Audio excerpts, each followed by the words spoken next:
அன்பு தேவ பிள்ளைகளே, ஆண்டவராகிய இயேசுவின் நாமத்தினாலே உங்களை அன்போடு வாழ்த்துகின்றேன். ஆதியாகமம் 50ஆம் அதிகாரத்தினுடைய 20ஆம் வசனத்தை வாசிக்கின்ற பொழுது, நீங்கள் எனக்கு தீமை செய்ய நினைத்தீர்கள், ஆனால் கர்த்தரோ வெகு ஜனங்களை உயிரோடே காக்கும்படிக்கு தீமையை நன்மையாக முடிய பண்ணினார் என்று யோசேப்பு சொல்கின்றார். நம்முடைய வாழ்க்கையிலும் தேவ சித்தத்துக்கு மாறாக நம்முடைய வாழ்க்கையில முகாந்திரமே இல்லாமல் சில மனிதர்கள் பொறாமை நிமித்தமாகவோ வேறு தீய எண்ணங்களின் நிமித்தமாகவோ நமக்கு விரோதமாக செயல்படலாம். ஆனால் தேவன் நமக்காக ஒரு தரிசனத்தை, ஒரு திட்டத்தை, ஒரு நோக்கத்தை வைத்திருப்பார் என்று சொன்னால் ஒருவராலும் அதை சிதைத்து போட முடியாது.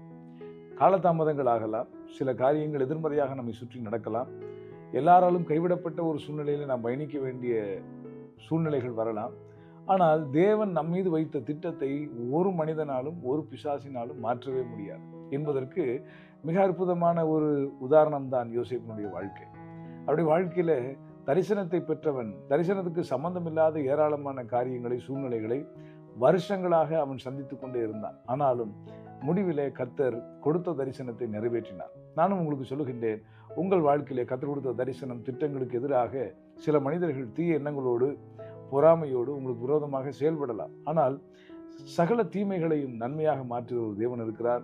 அவர் உங்களுக்கு கொடுத்த வாக்குத்தத்தங்களை, உங்களோடு செய்த உடன்படிக்கைகளை, தம்முடைய உண்மையை நிறைவேற்றுவதற்கு அவர் போதுமானவராய் இருக்கின்றார். தீமையான அனைத்தையும் அவர் நன்மையாக மாற்றுவார். ஆனால் நாம் இந்த பாடுகளின் பாதையிலே பயணித்துக் கொண்டிருக்கிற போது சோர்ந்து போய்விடக்கூடாது. கர்த்தருடைய வசனம் சொல்லுகிறது, உனக்கு விரோதமாய் உருவாக்கப்படுகிற ஆயுதங்கள் வாய்க்காமல் போகும், ஒரு வழியாய் வருகிறவன் 7 வழியாய் ஓடிப்போவான் என்று சொல்லப்பட்டிருக்கிறது. ஆகவே சூழ்நிலை கண்டு அஞ்சக்கூடாது, பயந்து விடக்கூடாது, கர்த்தரை விட்டு பின்வாங்கி விடக்கூடாது. ஒருபோதும் நம்முடைய அந்த நன்மை செய்கிறதிலே நாம் சோர்ந்து போகக்கூடாது. பரிசுத்தமாய் வாழ்கிறதிலே, பொறுமையாக இருப்பதிலே, விசுவாசத்தை காத்துக் கொள்வதிலே, தொடர்ந்து கர்த்தரை நம்பிக்கொண்டிருப்பதிலே ஒருபோதும் நாம் தளர்ந்து விடக்கூடாது. இந்த ஆதியாகமம் 45ஆம் அதிகாரத்தில் 5 முதல் 8 வரைக்கும் உள்ள வசனங்களை வாசிப்பீர் என்று சொன்னால் 3 முறை யோசேப்பு சொல்லுகின்றார், தேவன்தான் என்னை உங்களுக்கு முன்னே இங்கே அனுப்பினார். அதாவது மனிதர்கள் தன்னுடைய வாழ்க்கையிலே பெரிய தீமை செய்து விட்டார்கள் என்று அவர் யோசிக்காமல், கர்த்தர் தம்முடைய சித்தத்தின்படி இந்த பாதையை அனுமதித்திருக்கிறார் என்று அவர் விசுவாசிக்கின்றார்.